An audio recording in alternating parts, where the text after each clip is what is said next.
அனைவருக்கும் வணக்கம்.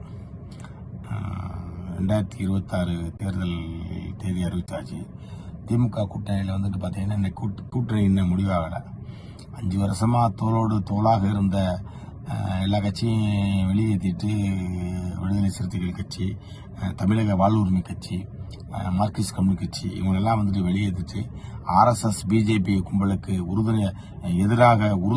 உறுதியாக எதிர்க்கக்கூடிய சக்தியெல்லாம் நீங்க வெளியேற்றிட்டு இந்த தேமுதிக அது என்ன கட்சி இளவுன்னே தெரியல. திராவிடத்தை வச்சிருக்காங்க, தேசியத்தை வச்சிருக்காங்க, இப்படி குழப்பி அடிச்சு சம்பாதிக்கிறதுக்கு பணம் சம்பாதிக்கிறதுக்குன்னே ஒரு கட்சி இருக்கு. அவங்களை கூப்பிட்டு வச்சு ஒரு MP சீட்டு கொடுத்துருக்கீங்க, அடுத்து எத்தனை MLA சீட்டு கொடுக்க போறீங்கன்னு தெரியல, எவ்வளவு பணம் கொடுக்க போறீங்கன்னு தெரியல.